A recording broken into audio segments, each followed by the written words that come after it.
ওই জন্য যে গতকালকে আমি যে ভিডিওটা দিয়েছি সেই ভিডিওটাতে কিভাবে জ্যাম সফটওয়্যারটা ডাউনলোড করে ইনস্টল করতে হয়, তারপরে সেখানে আমি ওয়ার্ডপ্রেস থিম ইনস্টল করা শেষে দেখাচ্ছি। তো আজকে আমি আবারও ওয়ার্ডপ্রেস থিম কিভাবে ইনস্টল করে আমরা সেটাকে কাস্টমাইজ করতে পারি সেই বিষয় নিয়ে সামনে ধারাবাহিকভাবে আগাবো।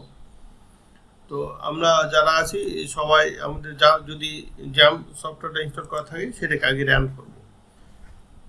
এটা হচ্ছে আমাদের প্রথম কাজ, সফটওয়্যারটাকে রান করতে হবে। আর সফটওয়্যার ওপেন করার পরে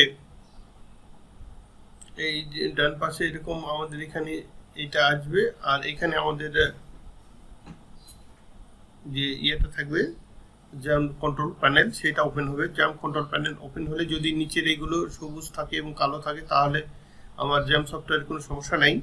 কিন্তু যদি দেখা যাচ্ছে যে এগুলোতে কোনো লাল দাগ আসছে বা লাল লেখা আসছে তাহলে বুঝতে হবে যে সমস্যা আছে। যে একটু জ্যাম সার্ভার যারা আমরা ইনস্টল করছি তারা সবাই রান করাবো। তো প্রথমে হচ্ছে আমরা অ্যাপাচি রান করাবো। এই স্টার্ট বাটন ক্লিক করলে অ্যাপাচি রান হবে। তারপরে মাইএসকিউএল এটাকে রান করাবো। তো অ্যাপাচি যে রান হয়ে গেছে, পোর্ট পাইছি, যখন পোর্ট পাবে তখন যদি রান হয়ে গেছে, তারপর মাইএসকিউএল স্টার্ট করে আমরা রান করব। করার পর এটা যদি মিনিমাইজ করে রাখি অথবা কেটে দেয় কোনো সমস্যা নাই, কেটে দিলেও আমাদের এটা থেকে যাবে। ধরে দিলাম যে আমি এটা কেটে দিলাম, কিন্তু আমার এখানে এই সফটওয়্যারটা রান হয়ে আছে। এই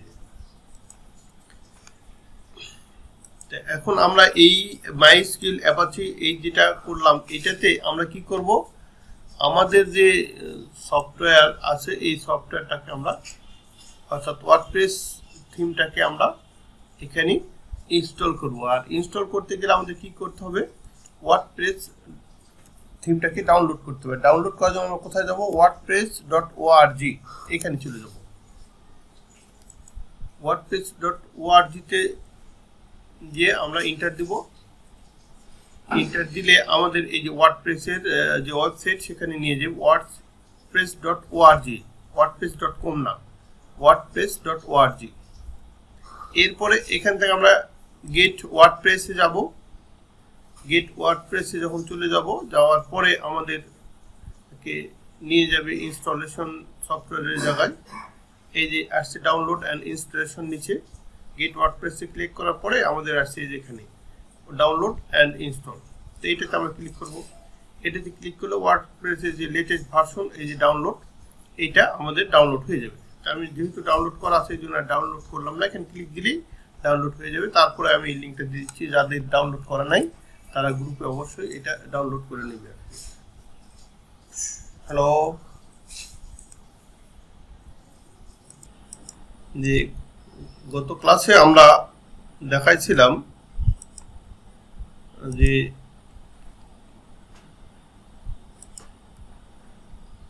কিভাবে আমরা জ্যাম সার্ভারটা যাদের আমাদের সমস্যা ছিল সেটাকে আমরা ইনস্টল করতে পারি। তো এই জ্যাম সার্ভারটা ইনস্টল করার পরে আমরা সেটাকে রান করেছি। আর রান করার জন্য আমাদের এইখানে ক্লিক করতে হবে। করার পরে একবারই রান করব, দ্বিতীয়বার রান করা যাবে না। রান করার পরে আমরা যে ওয়ার্ডপ্রেস থিমটা সেই থিমটাকে জ্যাম সার্ভারের মধ্যে ইনস্টল করব। সেটা করার জন্য আমাদের কি করতে হবে, যে আমরা যেহেতু ইনস্টল করা আছে তাহলে আমি আর ইনস্টল করি নাই, এই জন্য এই পর্যন্ত দেখালাম। তো এইখানে আমরা কি করব, যে আমাদের যে ডাউনলোড যেখানে হয়েছে সেখান থেকে এই সফটওয়্যার ওয়ার্ডপ্রেস থিমটাকে আমরা কপি করে নেব। এইভাবে Ctrl+C দিয়ে কপি করে নেব। কপি করে নেওয়ার পরে আমাদের চলে যেতে হবে উইন্ডোজে যাওয়ার সিতে, অর্থাৎ যেখানে যে ড্রাইভে আমাদের ওয়ার্ডপ্রেস থিমটা আছে ওই ড্রাইভে চলে যেতে হবে।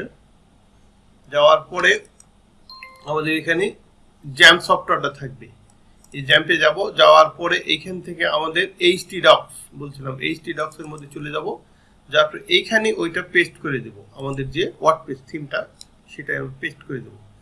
দেওয়ার পরে এটাকে আমি এক্সট্রাক্ট করব, এক্সট্রাক্ট হেয়ার, রাইট বাটনে ক্লিক করে এই এক্সট্রাক্ট হেয়ার এখানে আমরা এক্সট্রাক্ট করে নেব। আর একটা জিনিস আমরা নোটপ্যাড প্লাস প্লাস আমরা একটু এইটা যেটা আছে এটা আমরা ইনস্টল করে রাখবো। যদি না রাখি কোনো সমস্যা নাই, আমরা ওটা করে নিতে পারবো। যাই হোক, নোটপ্যাড প্লাস প্লাস ওটা ইনস্টল করলাম না, কিন্তু পরে আমরা করে নিতে পারবো।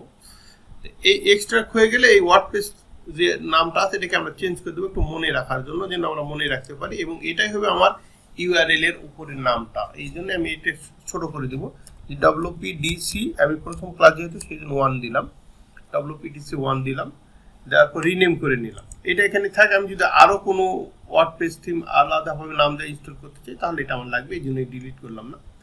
এরপরে ডব্লিউপিডিসি 1টাকে আমরা ওপেন করব। ওপেন করার পরে এই যে ডব্লিউপি কনফিগ হাইফেন দেওয়া আছে সিম্পল, এইটাকে রিনেম করব করে এই সিম্পল কথাটাকে কেটে দিব। সিম্পল কথা, শুধু সিম্পল কথাটা, ডট যেন থাকে, ডট পিএইচপি থাকতে হবে। সিম্পল কথাটা কেটে দিয়ে আমি অন্য জায়গায় ক্লিক করলাম, তাহলে এই যে সিম্পল কথাটা কেটে গেল। সিম্পল কেটে দিলাম কেন, যে আমি এখানে ইউজার নেম এবং পাসওয়ার্ড একটা সেট করব। কারণ ইউজার নেম পাসওয়ার্ড যদি সেট না করি তাহলে আমার সি প্যানেলে যে কোনো লোক ঢুকতে পারবে, এই জন্যে। তো এখানে রাইট বাটনে ক্লিক করে আমি এটাকে ওপেন উইথ নোটপ্যাডে ওপেন করে রাখলাম। এটা আমার কাজে লাগবে, এখন কাজে লাগবে না, যখন লাগবে আমি তখন সেটা দেখাবো। তো এটা রাখার পরে আমার এখানে ডব্লিউপি কনফিগটা করার পরে আমাদের আর কোনো কাজ নাই, আমরা এটা কেটে দিতে পারি। এখানে কাজ শেষ। এখন আমরা ব্রাউজারে চলে যাব। ব্রাউজারে চলে যাওয়ার পরে আমরা যে লোকাল হোস্ট সার্ভারটা যে রান করাইছি এইটা আমার ঠিক মতো কাজ করতেছি কিনা দেখি। তাহলে এখানে লিখবো লোকাল হোস্ট, লেখার পরে যদি আমি এন্টার দিই, এন্টার দিলে আমার দেখা যাবে যে এই সার্ভারটা পায় কিনা। হ্যাঁ পাইছে, এই যে জ্যাম সার্ভারটা পাইছে, লোকাল হোস্ট ড্যাশবোর্ডে নিয়ে গেছে। তো এইখানে যখনই আসবে তখন আমাকে, যেহেতু আমি ওয়ার্ডপ্রেসটাকে ইনস্টল করব, এই জন্য আমাকে একটা কি করতে হবে, আমার একটা ডাটাবেস ক্রিয়েট করতে হবে। এই ডাটাবেসটা ক্রিয়েট করা লাগবে। ডাটাবেস ক্রিয়েট করার জন্য আমাকে এইখান থেকে যেতে হবে মাই পিএইচপি মাই অ্যাডমিনে ক্লিক করব। এখানে যদি local host dashboard slash PHP মাই অ্যাডমিন লিখি তাও হবে, আর আমি যদি না লিখি তাহলে এখানে আমি ক্লিক করলেও আমার ওই ড্যাশবোর্ডে নিয়ে চলে যাবে। এখানে আমি ক্লিক করলাম, করলে আমাকে ড্যাশবোর্ডে নিয়ে চলে গেল। ড্যাশবোর্ডে যাওয়ার পরে একটু সার্ভার স্লো, এই জন্য একটু সময় নিচ্ছে, যাই হোক। ড্যাশবোর্ডে যাব। ড্যাশবোর্ডে যাওয়ার পরে আমাদের যে কাজটা হচ্ছে যে এখান থেকে আমরা আমাদের যে ওয়ার্ডপ্রেস থিম, সেই থিমটাকে ইনস্টল করার জন্য আমরা একটা ডাটাবেস ক্রিয়েট করব, এবং এই ডাটাবেস ক্রিয়েট করার সময় ইউজার নেম পাসওয়ার্ড দেবো, যেন আমাদের এই ড্যাশবোর্ডে ইউজার নেম পাসওয়ার্ড ছাড়া কেউ ঢুকতে না পারে। এই জন্য আমরা এই কাজটা করব। তো এখন এই যে আমাদের নিয়ে চলে গেছে ডাটাবেজে। এখন ডাটাবেজে যখনই নিয়ে চলে যাবে, এই পেজটাতে নিয়ে যাবে পিএইচপি মাই অ্যাডমিনে, তখন আমাদের কাজ হচ্ছে কি এই ডাটাবেস ক্রিয়েট করতে হবে। উপরে অনেক কিছু আছে, ডাটাবেস, এসকিউএল, ডেটা। আমরা এই ডাটাবেস প্রথম কাজই হচ্ছে যে ওয়ার্ডপ্রেস থিমটাকে ওইখানে আনজিপ করে দেওয়ার পরে, অর্থাৎ আমাদের যে লোকাল সার্ভার তৈরি করছি এই জ্যাম ফাইল দিয়ে, এই জ্যাম ফাইলের মধ্যে যেখানে htdoc ফাইলটা ছিল, আমি আবারও দেখাচ্ছি যে জ্যাম ফাইলের মধ্যে, এটা আমার সি ড্রাইভে আছে। সি ড্রাইভে যাওয়ার পর এই যে জ্যাম ফাইলটা ওপেন করব, করার পরে htdoc নামে যে ফোল্ডারটা আছে এই ফোল্ডারটা ওপেন করব, করার পর এইখানে ওয়ার্ডপ্রেস থিমটাকে আমি কপি পেস্ট করে দেবো। দিলে যেহেতু এটা জিপ অবস্থায় থাকবে, এটাকে আমি আনজিপ করবো, আনজিপ করে আমি রিনেম করে দিচ্ছি। আর এই রিনেম করে দেওয়ার সময় এখানে আমি ডব্লিউপি কনফিগ স্ল্যাশ পিএইচপি দেওয়া ছিল টান দিয়ে, আমি এই সিম্পল কথাটাকে কেটে দিছি, দিয়ে শুধু ডব্লিউপি কনফিগ রেখে এটাকে নোটপ্যাডে এই যে এইভাবে ওপেন করে আমি রেখে দিচ্ছি। এটা আমার কাজে লাগবে। কেন লাগবে আমি পরে আসতেছি। এইটা করার পরে আমার আর কোনো কাজ নেই, আমি চলে গেছি লোকাল হোস্ট, দেওয়া ইন্টার দিছি, দেওয়ার পরে আমার পিএইচপি অ্যাডমিনে নিয়ে গেছে, সেখান থেকে মাই অ্যাডমিনে আমি ক্লিক করছি, করার পরে আমি এখানে চলে আসছি এই পিএইচপি মাই অ্যাডমিনে। এটা কীভাবে আসলে আমি আবারও ব্যাখ্যায় দেখাচ্ছি যেন ভুল না হয়। এই যে যখনই লোকাল হোস্ট লেখা ইন্টার দেবো তখন আমাকে এইরকম একটা ইন্টারফেস দেখাবে। এই ইন্টারফেস থেকে আমি পিএইচপি মাই অ্যাডমিন ক্লিক করবো, অথবা লোকাল হোস্ট দেওয়ার পরে এখানে যদি আমি লিখে দেই পিএইচপি মাই অ্যাডমিন লেখা যদি ইন্টার দিই তাহলে আমাকে ওইখানে একটু নিয়ে যাবে, কিন্তু একটু কোথাও যেন ভুল গেছে বানানটা, দরকার নাই, বানান যদি ভুল যায় আমাদের দরকার নেই। এই পর্যন্ত দিয়ে আমরা ইন্টার দেবো, দেওয়ার পর এখান থেকে পিএইচপি মাই অ্যাডমিনে আমি এমটা বড় হাতে ছিল, এটা বড় হাতে ছিল, পিএইচপি মাই অ্যাডমিনে আমি এখানে ক্লিক করব। এখানে যদি ক্লিক করি তাহলে আমাকে এই সরাসরি ড্যাশবোর্ডে নিয়ে যাবে। এই ড্যাশবোর্ডে আমাকে কি করতে হবে, একটা ডাটাবেস ক্রিয়েট করতে হবে, যে ডাটাবেসের মাধ্যমে কি হবে, ওয়ার্ডপ্রেস এই যে এই সফটওয়্যারটা রান হবে। তো এখানে আমি যেহেতু দিয়ে রাখছি এই জন্য এখানে পাইছে। তো ডাটাবেস ক্রিয়েট করার জন্য আমি এখানে ক্লিক করব, ডাটাবেজে ক্লিক করার পর ডাটাবেস নাম দেবো কি, ওইটাই দিব WPDC1, যেন আমার মনে থাকে, ওই জন্য একই নাম দিচ্ছি সব জায়গায়। এটা আমার ডাটাবেসটা ক্রিয়েট করতে হবে। এই WPDC1 দেওয়ার পর এখানে পরেরটাতে এই ড্রপডাউন মেনুতে ক্লিক করলে আমাদের উপরে চলে যাবে, উপরের দিকে একদম লেখা আছে কোলেশন, এই কোলেশনে ক্লিক করব, করার পরে ক্রিয়েট করব। তাহলে এখানে দিলাম ডাটাবেসের নাম, এখানে দেবো কোলেশন, তারপর দিলাম ক্রিয়েট দিলেই আমাদের এই যে নিচে একটা ডাটাবেস WPDC এই যেখানে ক্রিয়েট হয়ে গেছে। তো এক্সিস্ট করা আছে। এর আগে সরি আমি এখান থেকে ডাটাবেসটা কি করি নাই, মানে আমার এখানে একটা ডাটাবেস ক্রিয়েট করা ছিল, এই যে আমি ডিলিট করে দিই নাই, এই জন্য এই ডাটাবেসটা বলছে অলরেডি করা আছে, এই জন্য আমি এটা অ্যাড করলাম না। এটা যদি ডিলিট করে দিই তাহলে ওইটা হবে যায়। এই ডাটাবেসটাকে আমি ডিলিট করি নাই, এই জন্য এটা দেখাচ্ছে, এটা সমস্যা নাই। এটা যখন হয়ে যাবে তখন এখান থেকে আমি চলে যাবো উপরে, SQL, user account, export, import, setting, release, এইগুলো অনেক কিছু আছে, তাই না? তো এখানে আমি ডাটাবেসটা আমার ক্রিয়েট করা ছিল, এই জন্য সমস্যাটা হয়েছে। তা আমি এই ডাটাবেসটাকে কি করে দেবো, ডিলিট করে দিই, দিয়ে নতুন করে একটা ডাটাবেস আমি ক্রিয়েট করে দিই। তাহলে এখানে ডিলিট করে দেওয়ার বুদ্ধি, ডাটাবেসটা ক্রিয়েট করার পরে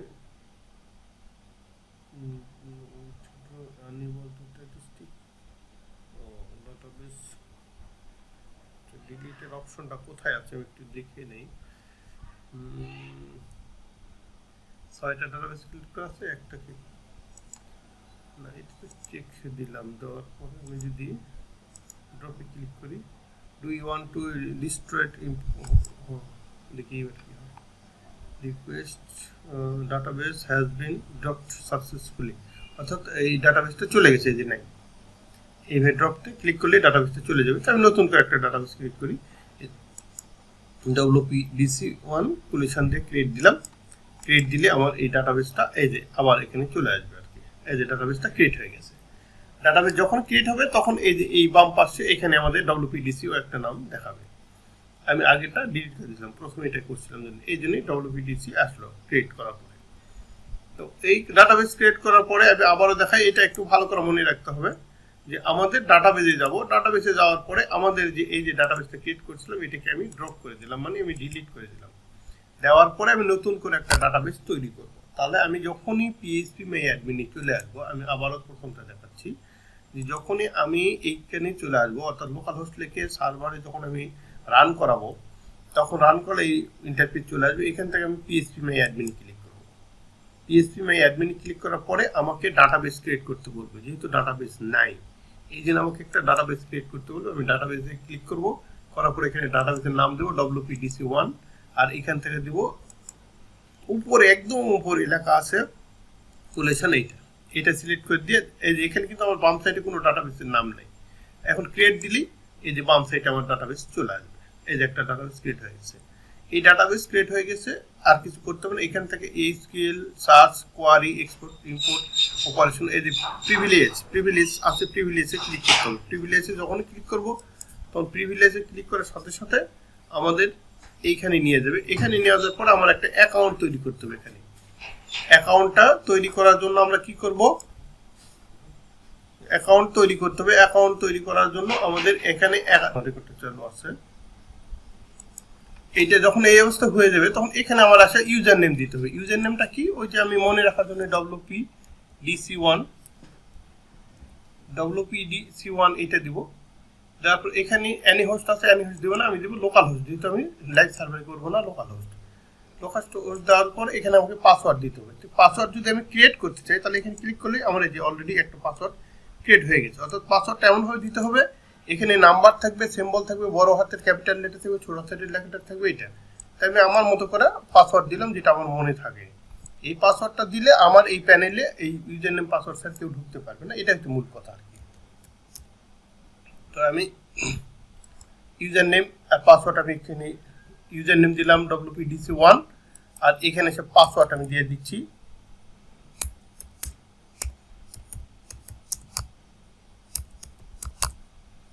যেটা আমার পাসওয়ার্ড মনে হবে আমি সেটাই দেবো, মানে কিন্তু পাসওয়ার্ড দুটো যেন মনে থাকে। এইভাবে পাসওয়ার্ড দিলাম, দেওয়ার পরে ইউজার নেম দিচ্ছি এটা WPDC1, এখানে লিখে দিলাম লোকাল হোস্ট, আর এখানে আমরা দিলাম কি পাসওয়ার্ড দেওয়ার পরে আমাদের এখানে আর কিছুই করতে হবে না, এখানে সে চেক দিতে হবে, চেক টু অল, চেক অলে দিলে আমরা এই যেগুলোকে চেক নিল। তাহলে এখানে এসে কী করলাম, প্রথমেই এখানে এসে প্রিভিলেজে ক্লিক করার পরে এখানে আমি দিলাম আমার যে ইউজার নেম, অর্থাৎ এই সি ড্রাইভে যখন আমরা ঢুকবো পিএইচপি মাই অ্যাডমিনে তখন একটা ইউজার নেম যাবে এবং পাসওয়ার্ড কি সেইটা পাসওয়ার্ড আমি দিব, দিলে আমি ঢুকতে পারবো। আর এখানে দিলাম লোকাল হোস্ট, দেওয়ার পরে এখানে এসে চেক টু অল দিলাম, দেওয়ার পরে এখানে নিচে একদম নিচে এসে গো বাটন আছে, গো বাটনে ক্লিক করবো। গো বাটনে ক্লিক করলে বলছে the user WordPress localhost already exist, অর্থাৎ এখানে একটা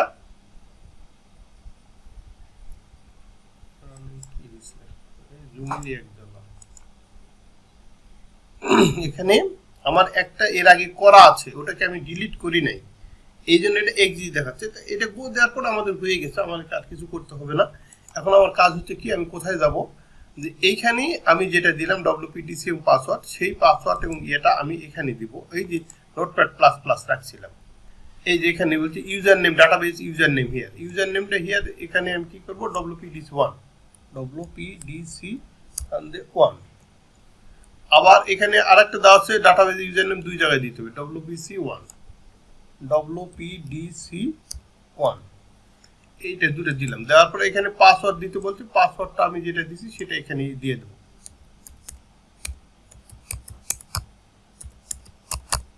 দিয়ে আমার এটা আর কোনো কাজ নাই।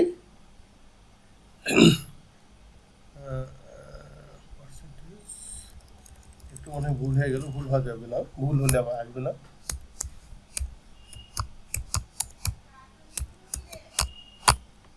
এটা দিয়ে আমি এখানে সেভ করে দেবো, তাহলে আমার ডাটাবেসটা সিকিউর হয়ে গেল, কেউ ঢুকতে পারবে না।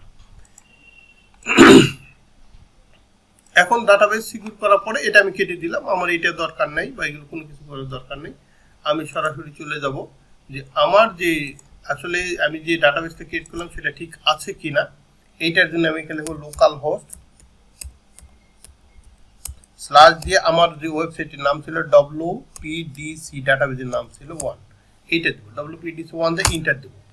ইন্টার দেওয়ার পরে আমার যদি এই যে এখানে ওয়ার্ডপ্রেস থিমটা ইনস্টলের অপশন আসে তাহলে বুঝতে হবে যে না আমার ডাটাবেস ক্রিয়েট করা ঠিক আছে, আর যদি ওটা না আসে তাহলে বুঝতে হবে যে না আমার ডাটাবেস ক্রিয়েট করা ঠিক নেই। এই জন্য আমাদের ওটা করতে হবে। দেখি আমার এটা ঠিক আছে কিনা, সার্ভারটা একটু স্লো হয়ে গেছে, যদি আমার এখানে রান হয় তাহলে বুঝবো যে ঠিক আছে, আর যদি এটা রান না হয় ইনস্টল না হয় তাহলে বুঝবো যে এটা ঠিক নেই আছে। এই যে ঠিক আছে, তার মানে আমার এই পজিশনে নিয়ে আসছে, তার মানে ওই ডাটাবেস ক্রিয়েট করাটা আমার ঠিক ছিল। তো এটা আমি আগের ক্লাসেও দেখাচ্ছি, তারপর এটা আবার দেখাচ্ছি যেন আমাদের ভুল না হয় বারবার, কারণ তা না হলে তো লোকাল সার্ভার করতে পারবো না। তো এইটার পরে এই অবস্থায় আসলে আমি কন্টিনিউ করব, আর কিছু না। কন্টিনিউ করার পরে আমার এখানে বলছে সাইট টাইটেল, তো সাইট টাইটেলের নাম আমি ওটাই দিলাম, WPDC1 দিয়ে রাখলাম, মানে যেটা আমার উপরে যেমন এখানে ওয়ার্ডপ্রেস ইনস্টলেশন দেখাচ্ছে, এইটা আমার সার্ভার উপরে এই লেখাটা দেখাবে। ইউজার নেম কি দেবো, আমি অ্যাডমিন 2021 দিলাম। দেওয়ার পরে এখানে পাসওয়ার্ড যেটা আছে এটাকে আমি চেঞ্জ করে দেবো, কারণ এটা আমার মনে থাকবে না, এই জন্য আমি এই পাসওয়ার্ডটাকে চেঞ্জ করতে আমার মতো করে পাসওয়ার্ড দেবো।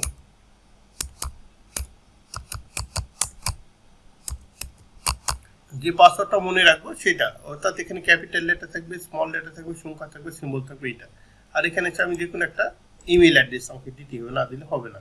ইমেল অ্যাড্রেস দিয়ে ইনস্টল ওয়ার্ডপ্রেস থিম, এই যখন এখানে ইনস্টল দিব তখন আমার এই থিমটা ওয়ার্ডপ্রেস থিমটা ইনস্টল হয়ে যাবে, এবং ইনস্টল হলে আমাকে লগ ইন পেজে নিয়ে যাবে। এই যে ইউজার নেম এবং পাসওয়ার্ড দিলাম, এই যে অ্যাডমিন ইউজার নেম দিলে অ্যাডমিন 2021, আর পাসওয়ার্ড দিয়েছি, এই পাসওয়ার্ড দিয়ে এই যে আমার ওয়ার্ডপ্রেস থিমটা ইনস্টল হয়ে গেছে। থ্যাংক ইউ বলছে, WordPress has been install, thank you and enjoy বলছে, এখন এনজয়। এখন যদি আমি লগ ইন করি তাহলে আমাকে ওয়ার্ডপ্রেসের ব্যাক ইন ফন্টে নিয়ে চলে যাবো, অর্থাৎ ব্যাক ইন ফন্টে যে ফন্টে আমরা লিখবো, আর ওইখানে আমাদেরই অধিকার থাকবে, সব কিছু করার অন্য কারো থাকবে না। এখানে উপর দেবো ইউজার নেম, নিচে দেবো পাসওয়ার্ড, যে পাসওয়ার্ডটা আমি দিয়েছিলাম সেই পাসওয়ার্ডটা আমাকে দিতে হবে। দেওয়ার পরে আমি লগ ইন করবো, লগ ইন করলেই আমাকে নিয়ে চলে যাবে কোথায়, আমার যে ওয়ার্ডপ্রেস থিমটা ইনস্টল করলাম এই জায়গায় আমাকে ড্যাশবোর্ডে নিয়ে চলে যাবে। এই যে এটা ড্যাশবোর্ড, এটা হচ্ছে ব্যাক ইন সাইড। আর ফ্রন্ট ইন সাইড যদি দেখতে চাই, অর্থাৎ এটা বাইরের দিকে দেখতে কেমন লাগবে, অন্য লোকজন কেমন দেখবে, সেইটা হচ্ছে ব্যাক ইন সাইড। এই যে এখানে এইটা ওয়েবসাইটের আমার বাইরের সাইড, এই পর্যন্ত গতকালকে দেখাচ্ছিলাম, তারপরে আমি দেখালাম। আমি এখান থেকে আমি যদি মনে করি যে আমার এই ওয়ার্ডপ্রেসের থিমটাকে আমাকে চেঞ্জ করব, তাহলে আমার চলে আসবো এখানে অ্যাপিয়ারেন্সের থিম আসবো। থিমে আসার পরে এই যে এখানে অনেক থিম আছে, এগুলো এরপরে যদি নতুন কোন থিম অ্যাড করতে চাই এটা করতে হবে, তারপরে ইনস্টল করে অ্যাক্টিভ করে দিতে হবে। আমার এই যে এই থিমটা আছে, আমি এই থিমটা ধরো ইনস্টল করা আছে, আমি অ্যাক্টিভ করে দিলাম। অ্যাক্টিভ করে দিলে আগে যে অবস্থায় ছিল এই যে অবস্থা, এটা চেঞ্জ হয়ে যাবে। যেমন আমি থিমটা চেঞ্জ করে দিচ্ছি এইটা, এখন যদি এটাকে রিলোড দিই তাহলে আমার থিমটা চেঞ্জ হয়ে যাবে। এইটা এই যে এটা হলো আমার ওয়ার্ডপ্রেসের থিম। এখন এই থিমটাকে আমরা কিভাবে কাস্টমাইজ করব? এই কাস্টমাইজ করতে গেলে আমাদের একটা প্লাগইনস দরকার হবে, যে প্লাগইন এর কথা বলছিলাম, যে যার মাধ্যমে আমরা এটাকে ইনস্টল করব। তাহলে আমার ড্যাশবোর্ডে যেতে হবে, যাওয়ার পরে প্লাগইনসে যাওয়ার পরে অ্যাড নিউ প্লাগইনস এখানে ক্লিক করতে হবে। প্লাগইনস দিয়ে এই প্লাগইনসটার নাম আমার কি, এলিমেন্টর। এখানে আমি লিখবো এলিমেন্টর।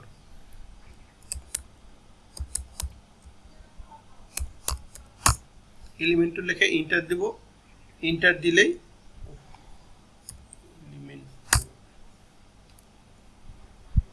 এলিমেন্টর লেখা যখন এন্টার দেবো তখন এখানে এই যে আসছে আমার এলিমেন্টর ওয়েবসাইট বিল্ডার। এখানে ইনস্টল করলে হবে, কিন্তু এখানে ইনস্টল করলে আমার একটু সমস্যা। এই জন্য আমি কি করব, এটাকে রাইট বাটন ক্লিক করে ওপেন নিউ ইনকগনিটো মানে নিউ উইন্ডো এখানে আমি ওপেন করব। করার পরে এটা আমার নিউ উইন্ডোতে চলে যাবে, এবং নিউ উইন্ডোতে যখনই চলে যাবে তখন এখান থেকে এটাকে আমরা কি করব, ডাউনলোড করে নেব। আগে এটাকে ডাউনলোড করে নেব। ডাউনলোড করে নেওয়ার পরে যখন এটাকে আমরা ডাউনলোড করতে পারবো তখনই আমরা এখান থেকে কাজ করে নেব আর কি। তো আমরা ইনস্টল নাও এখানে বলছি, আমরা ইনস্টল করবো না। তো এই লিঙ্কটা আমি দিয়ে দিচ্ছি যে কীভাবে আমাদের এলিমেন্টর ও সাইটটা নিয়ে আসতে হবে। অথবা আমি যদি এইভাবে নাও পারি তাহলে এখান থেকে আমি জাস্ট এটা কপি করবো। এইভাবে কপি করে নেওয়ার পরে কন্ট্রোল সি দেবো।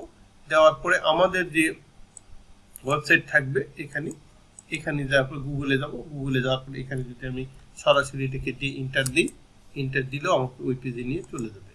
এই যে পেজে নিয়ে চলে গেছে। এখানে wordpress.org এখানে ক্লিক করব।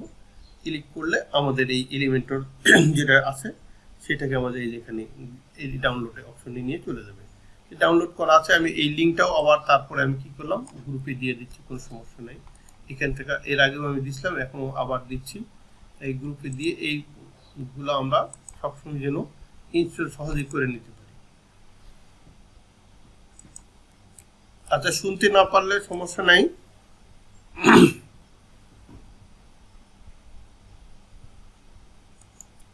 আচ্ছা, আমি দেখতেছি, আবার একটু সেট করে দেখি কি অবস্থা হচ্ছে।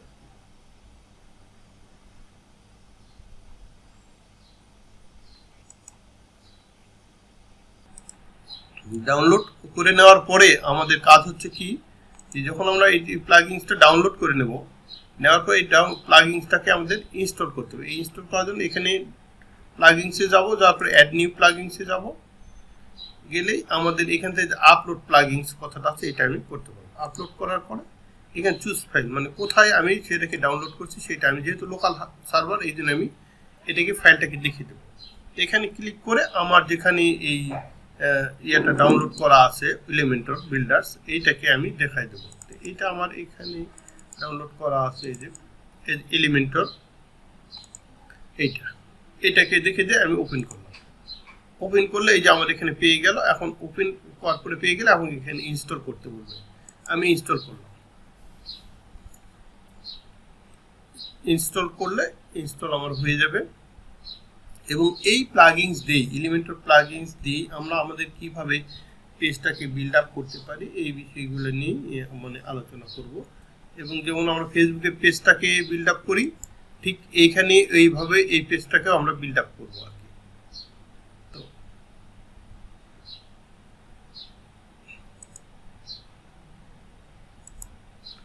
এখানে এই অবস্থা হওয়ার পরে আমাকে অ্যাক্টিভ প্লাগইনস দিতে হবে। অ্যাক্টিভ প্লাগইনসে গেলেই আমরা এটাকে অ্যাক্টিভ করতে পারবো। অ্যাক্টিভ প্লাগইনসে ক্লিক করার পরে এটা আমাদের অ্যাক্টিভ হয়ে যাবে। অ্যাক্টিভ হয়ে গেলে আমরা আমাদের মতো করে আমরা এই প্লাগইনসটাকে ব্যবহার করতে, এই যে হয়ে গেছে। এখন আমি যদি আর কিছু নাও করি কোনো সমস্যা নেই, এটাকে আমি কেটে দিলাম। কেটে দেওয়ার পরে আমার কাজ হচ্ছে যে আমি প্রথমে চলে যাবো কোথায়, আমার পেজে। এখান থেকে ড্যাশবোর্ডে যাবো। ড্যাশবোর্ডে যাওয়ার পরে পেজ, অল পেজে ক্লিক করবো। অল পেজে ক্লিক করার পরে আমাদের এখানে আমাদের একটা পেজ আমরা ক্রিয়েট করব, অ্যাড নিউ পেজ। এই অ্যাড নিউ এ ক্লিক করব। অ্যাড নিউ এ ক্লিক করে আমরা এই পেজের নাম দেব হোম পেজ। বাকি যেগুলো পেজগুলো আছে এগুলো থাকে, এগুলো আমরা অনেক ডিলিট করে দেবো পরে, আগে হোম পেজটা আমরা নিয়ে আসি। আর এখান থেকে প্রথমের দিকে এইরকম দেখাচ্ছে, এই জন্য আমরা এটা করবো হোম পেজ। নেক্সট নেক্সট করে চলে যাবো, তারপরে এখানে লিখবো হোম। হোম লেখার পরে এই পেজটাকে আমরা পাবলিশ করে দেবো। এই যেখানে ডান সাইড আছে পাবলিশড, আবার ক্লিক করবো পাবলিশড, দুইবার ক্লিক করলে আমাদের পাবলিশড হয়ে যাবে। এই যে পাবলিশ পেজটা হয়ে গেল। এখন এই পেজটাকে কি করবো, আমরা এলিমেন্টরের মাধ্যমে বিল্ড আপ করবো। এখানে যখন এরকম হবে, যে এডিট উইথ এলিমেন্টর কথাটা আছে, এই এডিট উইথ এলিমেন্টর আমরা ক্লিক করব। করলে আমাদের এই পেজটা এলিমেন্টরের মাধ্যমে এডিট করার জন্য তৈরি হয়ে যাবে। একটু ধরে উপরে নিয়ে যাই, এই যে এডিটর এলিমেন্টর উইথ চলে আসছে। এটাতে সুবিধা কি, এই পেজের হিডিং দেই, যা কিছু দেই আমরা এখান থেকে সহজেই করতে পারবো। এই যে এখানে হিডিং আছে, ইনার স্ক্রিন আছে, ইমেজ আছে, টেক্সট এডিটর আছে, ভিডিও আছে, বাটন আছে, সব কিছু এগুলো করতে পারবো। এগুলো কোনো কোডিং এর প্রয়োজন হবে না, কোডিং ছাড়াই একটা পেজকে সুন্দরভাবে। এই যে যখন আমার এই এলিমেন্টর আমার ইনস্টল হবে, তখন এখানে এইরকম আসবে, এইটা দেখাবে। এইটাতে আমি ক্লিক করলেই, প্রথমে যখন ক্লিক করবো তখন এই যে কিছু অপশন দেখাচ্ছে, প্রথমে একটা, তারপর দুটা, তারপর তিনটা, চারটা, তার বামে একটা, ডানি বড়, বামে বড়, ডানি ছোট, এর অনেক অপশন দেখাবে যে ধরনের দরকার। এটা অনেক কলাম থাকলে এরকম দরকার। তা আমি প্রথমে একটা সেকশন নেব, এই জন্য আমি এখানে ক্লিক করব। ক্লিক করলে এই যে আমার এটা হয়ে গেছে। এখানে আমি এইটা হচ্ছে কি, আমার একটা সেকশন নিলাম, এই সেকশনের নাম দেব হিডার সেকশন, তাই না? যেটা আমার হবে হিডার, উপরে থাকবে হিডার, অর্থাৎ এই পেজের উপরে যেটা থাকবে সেই পেজটা। তো এখানে দেওয়া আছে বক্সের, আমি যদি ফুল উইথ দিই তাহলে আমার এই পেজটাকে কি অবস্থা হয়,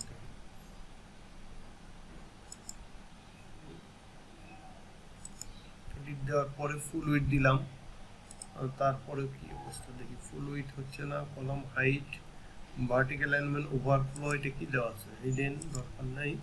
এই যে এইচটিএমএল ট্যাগ, এটাও দরকার নেই। দেখি অ্যাডভান্সে যাই, যে এটা আমার ফুল উইথ আছে কিভাবে, যদি না আসে বুদ্ধি একটা আছে ফুল উইথ আনার জন্য, কোনো অসুবিধা নেই।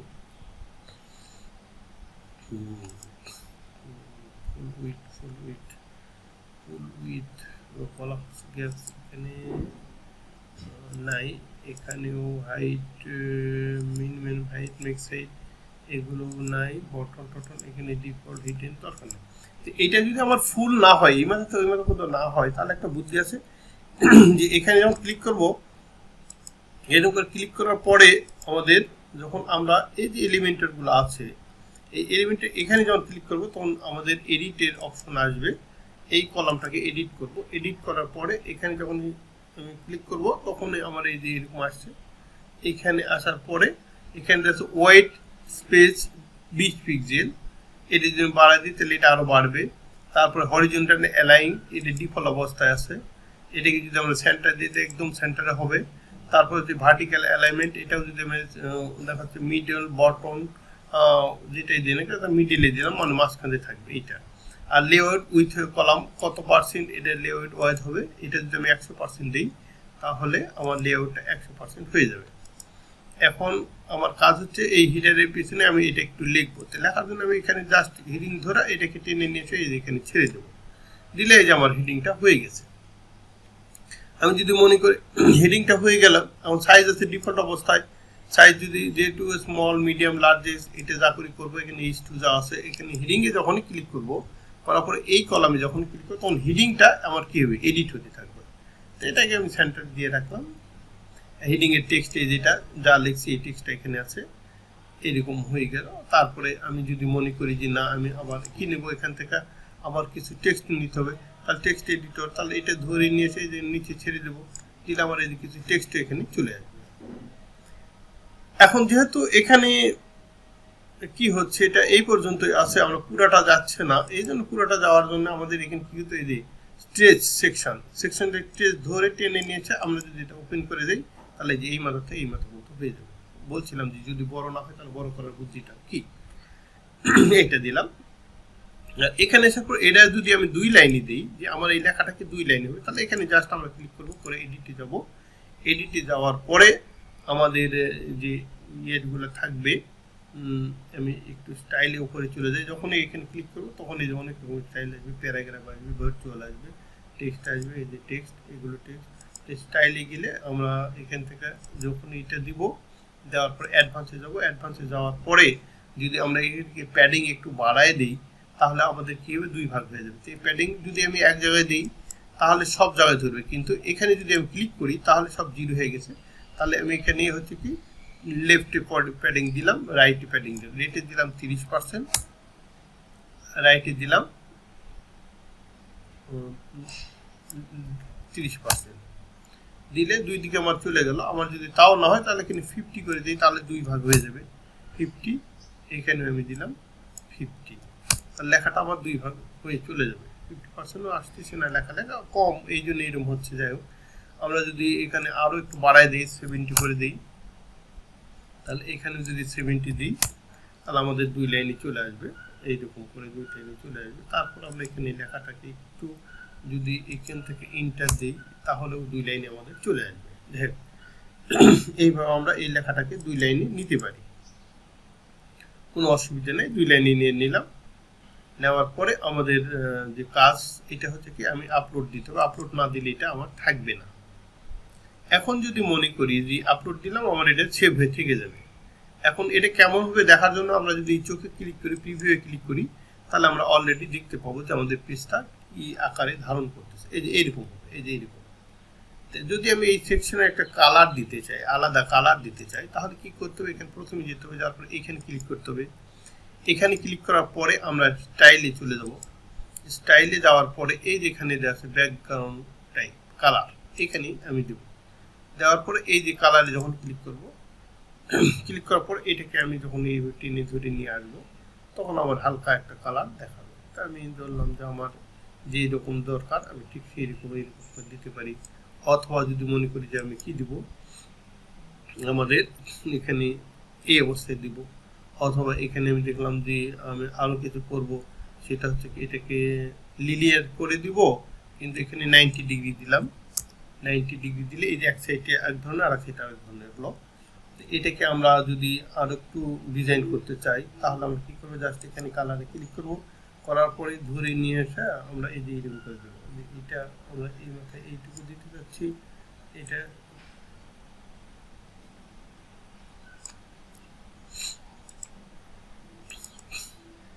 যেরকম দেখতে ভালো লাগে, মনে যদি হয় যে না আমার এইরকমই ভালো লাগতেছে, আমি জাস্ট এইরকম করব। আর এই পাশে আসার পরে আমরা একটু ই করে দেব। দেওয়ার পরে আমরা যদি মনে করি এই কালারটা সেকেন্ডারি কালার, ওটা প্রাইমারি কালার দেব, সেকেন্ডারি কালারটা আমি আরেকটু ডিপলি দেবো। এই যে এই পাশে এই ডিপটা দিলাম, এইদিকে ডিপ আর এই পাশে হালকা দিলাম। বা এই পাশে যদি আমি হালকা দিই, সমস্যা নেই, আমি এই পাশে হালকা দিই, পরে প্রাইমারি কালারটাকে ডিপ করে দেব। এইরকম করে দিলাম। আর সেকেন্ডারি কালারটাকে আরো ডিপ করে দিলাম, প্রাইমারি কালারটাকে দিলে আমার কি হলো, এই যে এই পাশে বেশি কালার, এই পাশে কম হালকা কালার হলো আর কি। এটা কোথায় পাবো, সেকশন। এই যখনই যেখানে ক্লিক করবো এডিট সেকশন, এটা সেকশন এডিট করতেছে, সেকশন এডিট হলো। এটাকে আমি আর একটু হালকা করে দিই, তাহলে আমার জন্য দেখতে একটু সুবিধা হবে, বুঝতে সহজ হবে। আর একটু হালকা করে দিলাম আমরা, যেন বুঝতে সহজ। দেওয়ার পর আপডেট দিন, আপডেট না দিলে থাকবে না। কারণ আমাকে টেক্সট কালার চেঞ্জ করতে হবে, টেক্সটের কালার বোঝা যাচ্ছে না। তাহলে এইটাকে আমি এখানে এডিট করব। এডিট করার পরে আমি এখান থেকে টেক্সট কালার, এই টাইলে চলে যাবো। স্টাইলে যাওয়ার পরে এই যে টেক্সট কালারকে চেঞ্জ করে দেবো। দেওয়ার পরে আমি কোন কালার দিলে আমার ভালো লাগবে, ঠিক সেই কালারটা আমি দিব। যদি মনে করি এই কালারটা আমার ভালো লাগতেছে, ওই কালারটা ভালো লাগতেছে, এই কালারটা ভালো লাগতেছে, যেটাই ভালো লাগবে সেখান থেকে টেক্সটের কালারটা আমি এইভাবে দিয়ে দেবো। বা আমি যদি এটাকে একটু এদিক নিয়ে যাই, তাহলে আমার কালারটা চেঞ্জ হয়ে যাবে, চেঞ্জ হয়ে যাবে। ঠিক আছে, আমি বললাম যে এখানে রেখা এই টেক্সটের কালারটাকে আমি এইরকম করে এইটা দিয়ে দিলাম। ব্যাস, এই টেক্সটের কালার, এটার কালার চেঞ্জ করতে হবে, তাহলে এটাকে এডিট করব। এটাকে এডিট করলে তখন এই সেকশনে এডিট টেক্সট এডিটর, এটা হচ্ছে টেক্সট এডিটর। আর এটা যখন ক্লিক করছিলাম তখন উপরে কি দেখাচ্ছিল, এডিট হিডার এডিট করতেছিলাম। এখন আমি টেক্সট এডিট করবো, এই জন্য এখানে যে এই বাটন ক্লিক করবো, উপরে টেক্সট এডিটর দেখাবে। এখানে আসার পরে আমি কালারটাকে চেঞ্জ করে দেবো। এই যে কালার আছে, এই কালারটাকে ধরে আমি আমার মতো করে চেঞ্জ করে দেবো, যেন এই গোলটাকে ধরে নিয়ে যেদিকে যাবো এই যে লেখাটা আমার যেন বোঝা যায়, এই যে লেখাটা আমার বোঝা যাচ্ছে, এইরকম করে আমি এখানে দিয়ে দিলাম। দেওয়ার পরে আমার টেক্সট এডিট হয়ে গেল, আমি আপডেট করে দিলাম। এখন আপডেট করার পরে আমি যদি রিলোড করি, তাহলে আমার যদি এই হোম পেজটাকে রিলোড করি তাহলে কি হবে, রিলোড করলে যে এটা আমার এইরকম হয়ে গেছে। এর যদি হাইট উইথ আরো বাড়াতে চাই নিচের দিকে উপর দিকে আমি বাড়াতে পারবো, কোনো সমস্যা নেই, পরে ওটা দেখাচ্ছি। আমি এই যে জিনিসটা যে বানালাম, এখন যদি মানে এই সেকশনটা একটু কি হবে, আমার একটু ড্রপ ডাউনের মতো করে উঠবে, তাহলে আমার প্রথমে হেডিং এ যাই, হেডিং এ যাওয়ার বা এখানে সেকশনটাকে আগে ঠিক করি, সেকশন, এই সেকশনে ক্লিক করব। সেকশনে ক্লিক করার পরে আমি টেক্সট শ্যাডো যদি দিতে চাই, এখানে টেক্সট শ্যাডো কিন্তু দিতে পারবো। টেক্সট শ্যাডো ট্রান্সপারেন্সি ওগুলো দিচ্ছি না আমি, ওগুলো পরে। এখানে আমি সেকশনে চলে আসবো, এখান থেকে সেকশনটাতে ক্লিক করব, করলে এই যে সেকশন এডিট হবে। আর সেকশন যখনই এডিট হবে, এখন এখান থেকে আমাদের কাজ করতে হবে কি, ধরতেছিল এডিট সেকশন, হ্যাঁ এই যাচ্ছে। এডিট সেকশন চলে আসলে এখানে আমাদের কি ছিল, অ্যাডভান্সের মধ্যে যাব। অ্যাডভান্সের মধ্যে যাওয়ার পরে এখানে যে মোশন ইফেক্ট একটা কথা আছে, এইখানে এই মোশন ইফেক্টে যখন আমি ক্লিক করব, করলে এখানে ডিফল্ট অবস্থায় আছে, এখানে আমি ক্লিক করব। মোশন কি হবে, ফেড আপ হবে না ফেড ইন হবে না, ফেড রাইট লেফট কোন দিকে যাচ্ছে, আমি ফেড আপ করবো। ফেড আপ মানে নিচের দিকটা উপর দিকে আসবে, ফেড আপ। আর যদি আমি এখান থেকে ফেড ডাউন করি তাহলে উপরটা নিচের দিকে যাবে। আবার যদি ফেড লেফট করি তাহলে ডান দিকটা বাম দিকে যাবে। যদি এটাকে ফেড রাইট করি তাহলে এই দিকটা এদিকে আসবে। তাই আমি ফেড আপ করবো, নিচের থেকে যেন আমার উপরে ওঠে। এইটা করবো। এটা উঠতে কতক্ষণ লাগবে, আমি ধরলাম 4000 যদি মিলি সেকেন্ড দিই তাহলে কি হয়, এইভাবে আসে দিলাম 4000 মিলি সেকেন্ড। এটা দিয়ে আমি আপডেট করে দিলাম। আমি চিন্তা সব একসাথে আসলে তো হবে না, আমি চাচ্ছিলাম যে আমার আগে সেক্টরটা আগে আসবে, তারপরে এই লেখা আসবে, তারপর নিচের লেখা আসবে। তাহলে এই লেখাটাকে আমি এডিট করবো আবার, এডিট হেড, এই যে হেডিংটা এডিট করতেছি। করার পর এখানে অ্যাডভান্সে যাবো, যাওয়ার পর আবার এই যে নিচে মোশন কথাটা আছে, এই মোশনের কথাটা যাবো। মোশনে যখন ক্লিক করব তখন এখানে আমি কি দেবো, যে ফিড আপ ওটা দেবো। যেহেতু এটা 4000 দিয়েছিলাম, এটাকে আমাকে একটু বাড়াই দিতে হবে, তার মানে একটু কয়েক সেকেন্ডের জন্য পর আসে, তাহলে 6000 দিলাম, 6000 মিলি সেকেন্ড দিয়ে এটা আপডেট দিলাম। তার মানে আগে আমার সেকশন আসবে, তারপর এই লেখা আসবে, তারপর এই লেখাটা আসবে। এবার এটাকে আমি এডিট করি। এটাকে এডিট করার পরে আমি অ্যাডভান্সে চলে যাই। যেটা এডিট করবো সেটা উপর দিয়ে লেখা থাকবে, এডিট টেক্সট এডিটর, মানে টেক্সট আমি এডিট করতেছি। এই মোশন এফেক্টে চলে যাবে, অ্যাডভান্সের মধ্যে মোশন এফেক্ট আছে। এখানে আসার পরে আমি এই প্রত্যেকটাতেই ফেড আপ দিছি, এটাতেও ফেড আপ দেবো। এইবার দেবো 8000, ওখান থেকে 4, 6, এবার 8000 দিয়ে আমি আপডেট দিলাম। দিলে আমার এই পেজটাকে যখন আমি রিলোড দিব তখন কি এরকম দেখায়, এই পেজটাকে রিলোড দিলাম, আপডেট হয়েছে কি, এই যে আসতেছে। একটু রিলোড দিই,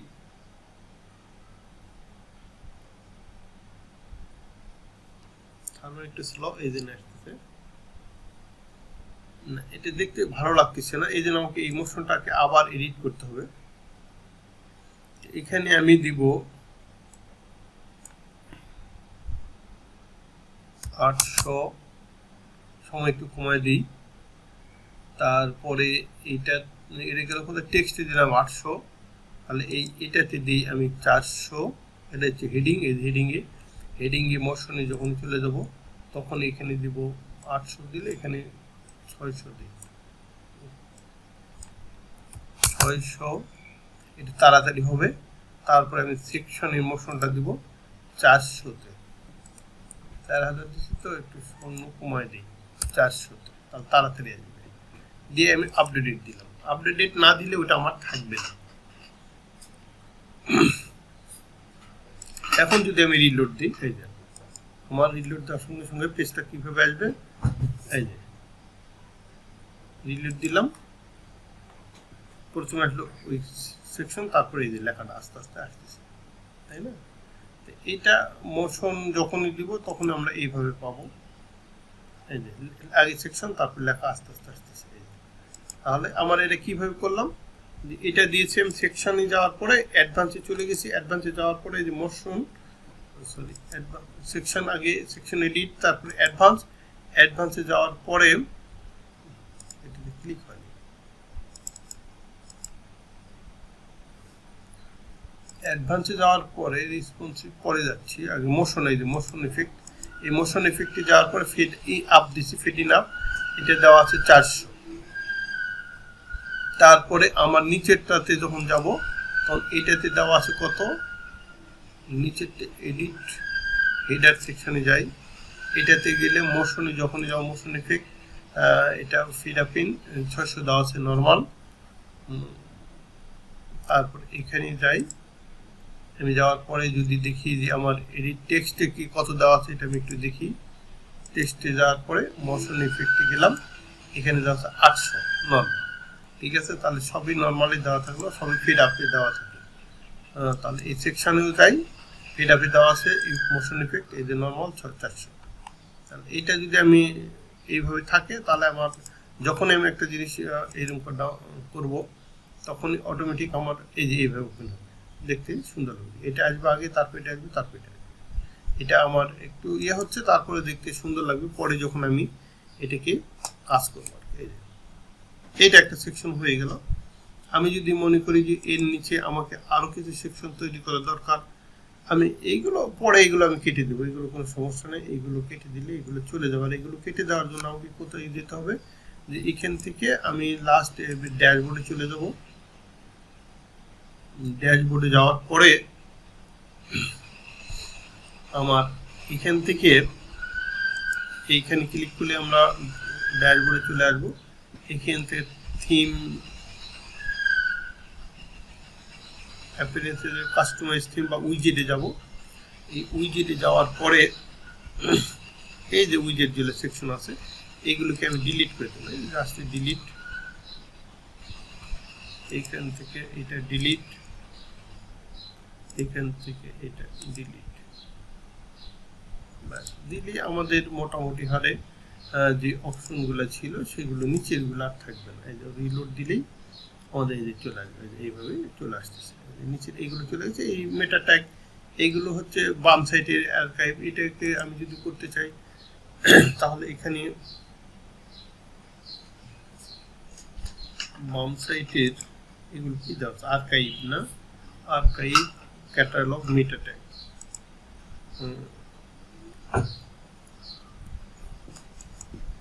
আর্কাইভটা ওই যে ফুটারে দেওয়া আছে। এটাকে যদি আমি ক্যান্সেল করে দিই, আর্কাইভটাকে ডিলিট করতে হবে। এটা ধরে নিয়ে এসে আমি এখানে রাখলাম। মেটা ট্যাগ করি, মেটা ট্যাগ, মেটা ট্যাগ, মেটা ট্যাগ। আচ্ছা থাক ওগুলো মেটা ট্যাগ। আর এগুলো পরে আমরা এই যে মেটা ট্যাগ এখানে আছে, এগুলোকে আমরা ফুটারে দেওয়া আছে, এগুলোকে আমরা আস্তে আস্তে চেঞ্জ করে দেবো, ক্যান্সেল করে দেবো। ফুটার টুতে দিলাম, তারপরে এখানে আর্কাইভও যদি ফুটার টুতে দেওয়া থাকে তাহলে আমাদের কি জায়গা দেখি এগুলো নিচে চলে আসে কিনা। ফুটার টুতে দেওয়া আছে, এগুলো আমরা কেটে দেবো, পরে কেটে দিতে পারবো, কোনো সমস্যা নেই। আমরা পেজটাকে ঠিক করি, তারপরে এগুলো আমরা কেটে দেবো। এটা কেটে দেওয়ার সুযোগ আছে, এটা আমরা এডিট করে কেটে দিতে পারবো, কোনো সমস্যা নেই। তো প্রথমে একটা পেজ আমাদের তৈরি হলো। এখন যদি আমরা এই পেজটাকে, আমাদের যে পেজটাকে আছে, এই অন্যান্য পেজ যেগুলো আছে এগুলোকে আমরা ডিলিট করে দিলাম। এটা আছে ডিলিট, সিম্পল পেজগুলো ডিলিট হয়ে যাবে। এটা প্রাইভেসি ডিলিট করে দিলাম, দেওয়ার পরে আমার ট্রাফিক চলে যাবে। যদি মনে করি যে একেবারে পার্মানেন্ট ডিলিট করবো তাহলে এই সেটাও আলাদা। এখন আমাদের শুধু হোম পেজটা থাকলো। এখন আমরা এখানে রিলোড দিলে আমাদের এই অবস্থায় আসতেছে পেজটা, ঠিক আছে। এখন যদি আমরা এটাকে কেটে দিই বা আমরা যদি এই সার্ভারটাকে এইরকম করে আমরা যদি রিলোড দিই তাহলে আমাদের কি হয়, রিলোড দিলে আমাদের এই যে এই পেজটা চলে আসছে, তাই না, এই হোম পেজ চলে আসছে। কিন্তু যদি অনেক সময় আমরা দেখি যে এই হোম পেজ আমাদের আসতেছে না, মানে এটাকে কেটে দিলাম, এটাকেও কেটে দিলাম, দেওয়ার পরে আমরা একটু রিলোড দিয়ে দেখি যে আমাদের সার্ভারটাকে যখন আমি রিলোড দিব এরকম করে এই যে হ্যালো ওয়ার্ল্ড এইটা আসছে, কিন্তু আমি যে পেজটা করেছি সেই পেজটা আসতেছে না। তো ওই পেজটা আনার জন্য বুদ্ধিটা কি, এই পেজটা আনার জন্য আমাকে কি করতে হবে, যে আমাকে এখান থেকে ড্যাশবোর্ডে যেতে হবে, ড্যাশবোর্ডে যাওয়ার পরে আমি নিচে চলে যাব সেটিংসে, এই সেটিংসে যাওয়ার পরে রিডিংয়ে যাব, রিডিংয়ে যখন ক্লিক করব, রিডিংয়ে ক্লিক করার পরে আমার এখানে দেওয়া আছে ইউর লেটেস্ট পোস্ট, তার মানে কি আমি যে পোস্টটা করবো সেটা আসবে। তো ওইটা রাখবো না, আমি এখান থেকে কেটে নিচে আনবো স্ট্যাটিস্টিক, এই স্ট্যাটিস্টিক পেজ আমার ওপেন হতে হবে। এইখানে দেওয়ার পরে আমি যদি এখান থেকে হোম পেজ সিলেকশন করে দিই, এখানে যতগুলো পেজ তৈরি করে সবই আসবে, হোম পেজ সিলেকশন করে দিয়ে আমি যদি সেভ দিই তাহলেই হয়ে যাবে, তাহলে আমার হোম পেজ এখন থেকে চলে আসবে। আর এটা পারমালিঙ্ক এখানে যখন চলে যাবো, পারমালিঙ্কে যাওয়ার পরে আমাদের ডে টাইম নয় পোস্ট নেম আসবে, পারমালিঙ্কে এখানে সেট করব, সেটিংয়ের নিচে যে আমরা রিডিং করলাম তার নিচে আছে পারমানেন্ট, এই পারমানেন্ট পোস্ট নেম কথাটা থাকবে, এটা আমরা সিলেক্ট করবো, করার পরে এটা আমরা সেভ করে দেবো, বাকি কাজ পরে দেখাবো। দেওয়ার পরে এইবার যদি আমি আমার পেজটাকে রিলোড দিই নিউ উইন্ডোতে, তাহলে দেখা যাবে হোম পেজ হিসেবে আমি যেটা করছিলাম সেটাই এদিকে চলে আসবে, এই পেজটাই ওপেন হবে, আর অন্য কোনো পেজ ওপেন হবে না। এটা হলো আমার ওয়েবসাইটের হোম পেজ। এটা আমরা একটা দেখালাম, এখন এরপরে আরো সেকশনও আমরা দেখাতে পারি। তো এই পর্যন্তই, আগে প্রথম দিন আমরা একটু প্র্যাকটিস করি যে কিভাবে জ্যাম্প ইনস্টল করে, সফটওয়্যার ইনস্টল করে তার মধ্যে আমরা কিভাবে ওয়ার্ডপ্রেস থিমটাকে এক্সট্রাক্ট করে দিয়ে আমরা ওই জ্যাম্প সফটওয়্যার দিয়ে অ্যাপাচি দিয়ে কিভাবে আমরা সেটাকে ওয়ার্ডপ্রেস থিমটাকে ইনস্টল করতে পারি। ইনস্টল করার পরে আমরা কি করলাম, একটা প্লাগইনস ইউজ করলাম, সেই প্লাগইনসের নাম হচ্ছে কি, আমরা প্লাগইনসে যদি চলে যাই, প্লাগইনসে গিয়ে ক্লিক করলে আমাদের ওই প্লাগইনসটা দেখাবে। এই প্লাগইনস হচ্ছে এলিমেন্টর, এই যে প্লাগইনসটা আমাদের কি থাকবে, অ্যাক্টিভ থাকবে, সেটা এরকম ধরে থাকবে, সবুজ দাগ থাকবে বাম দিকে, এটা হচ্ছে আমাদের অ্যাক্টিভ আছে, এগুলো অ্যাক্টিভ আছে, কিন্তু বর্তমানে এই প্লাগইনটা আমরা কাজ করতেছি। এবং প্লাগইনসের ভার্সন চলে গেছে, there is a new version of Elementor available, এই যে 3.1 চলে আসছে, আমি যেটা করছি তার চেয়ে এটা আপডেটেড ভার্সন, তো এটা আমি এখান থেকে আপডেট করে নিতে পারি, কোনো সমস্যা নেই। ইনস্টল অ্যান্ড আপডেট দিলে আমি যেহেতু একবার ইনস্টল করেছি এই জন্য এখান থেকে আমি আপডেট করে নিতে পারবো, তাহলে আমার হয়ে যাবে আর কি, আপডেট হচ্ছে হোক। তাহলে আমরা এই যে পর্যন্ত যে করলাম তা আমার দেখাবে না, আপডেটেড হয়ে গেছে, অলরেডি আপডেটেড হয়ে গেল। আমি যদি এখন রিলোড দিই তাহলে আমার এই পেজটা দেখাবে, কোনো সমস্যা, এই যে পেজটা চলে আসছে। এর নিচে আমরা আরো সেকশন এডিট করব, এই যে এইগুলো যেগুলো ছিল এগুলো আমরা কেটে দেবো, এগুলো কেটে দিয়ে কীভাবে কী করা যায় সেগুলো আমরা পরে আসবো। এই যে আমার ওয়েবসাইটের নাম, এইটা হচ্ছে আমার ওয়েবসাইটের নাম, জাস্ট অ্যানাদার ওয়ার্ডপ্রেস সাইট, এটা যদি আমরা নাও রাখতে চাই আমরা রাখবো না, কোনো সমস্যা নেই। এটার জন্য আমাদের কোথায় যেতে হবে, যে আমরা এখান থেকে যাব থিমে, সরি অ্যাপিয়ারেন্সটা কাস্টমাইজ উইজারে যাব। কাস্টমাইজ উইজারে গেলে আমাদের এই যে সাইড আছে, এই সাইড আইডেন্টিফাই লগো এগুলো দেখবে, সাইড আইডেন্টিফাই WPDC1 আমি যদি চেঞ্জ করে এখানে দিই তাহলে আমার এখানে চেঞ্জ হয়ে যাবে, কোনো সমস্যা নেই। এই যে এটা লেখা আছে, এই লেখাটা যদি আমি ডিলিট করে দিই তাহলে এই যে পাশে লেখাটা আর থাকবে না, ডিলিট হয়ে যাবে। এখানে আমি যা লিখবো সেটা আসবে, আমি লগো দিলে লগো আসবে, সাইড লগো যদি করে দিই তাহলে লগো আসবে, লগো আমরা পরে দেবো, দিয়ে এটা পাবলিশ করে দিলাম, দিলে আমাদের ওয়েবসাইটের সাইজটা এই যে লেখাটা আছে এবার রিলোড দিলে ওই লেখাটা আর দেখাবে। আমরা এই এলিমেন্টর দিয়ে যাই কিছু করি না কেন, এটা কিন্তু শুধুমাত্র আমাদের পেজের মধ্যে হবে, এই যে হিডার এবং নিচে যে ফুটার আছে এগুলো কাজ কিন্তু থিমের মধ্যে করতে হবে, এই শুধু আমার পেজের কাজটা এটাতে করতে পারবো, বাকি কাজগুলো আমাকে অন্যভাবে করতে হবে। এইটুকুই আমরা একটু প্র্যাকটিস করব, তারপরে আমরা আরো পরের সেকশন অ্যাড করবো, একটা করে সেকশন করে পার হয়ে যাবো। তো এই পর্যন্ত আমি ভিডিও লিঙ্কটা দিয়ে দেবো, কোনো সমস্যা নেই, দেখে আমরা একটু প্র্যাকটিস করবো, তাহলে হবে। তো আজ এই পর্যন্ত, ধন্যবাদ।